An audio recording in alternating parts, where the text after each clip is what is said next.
నమస్కారం. ఈటీవీ 360కి స్వాగతం. ముందుగా ప్రధాన అంశాలు.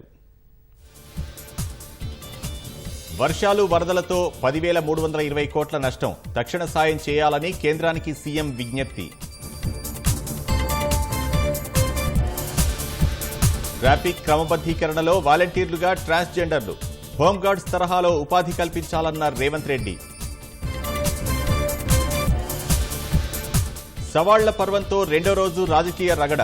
ఉద్రిక్తతలు తలెత్తకుండా బీఆర్ఎస్ నేతల గృహ నిర్బంధం. రాష్ట్రంలో ఎమర్జెన్సీ పాలన నడుస్తోందన్న హరీష్ రావు. సమబుజ్జి కాని కౌశిక్ ఇంటికెళ్లినందుకు బాధపడుతున్నానన్న గాంధీ.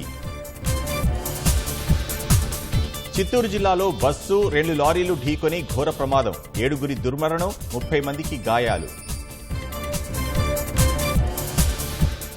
మద్యం కేసులో కేజ్రీవాల్ కు supreme court bail.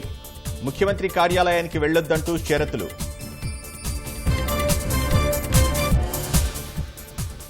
Shri విజయపురంగా port Blair పేరు మార్పు. స్వాతంత్ర్య పోరులో గెలుపునకు చిహ్నమన్న అమిత్ షా. కమలా హ్యారీస్ వాగ్దాటితో ట్రంప్లో అసహనం. మరో చర్చ అవసరం లేదంటూ కొత్త రాగం.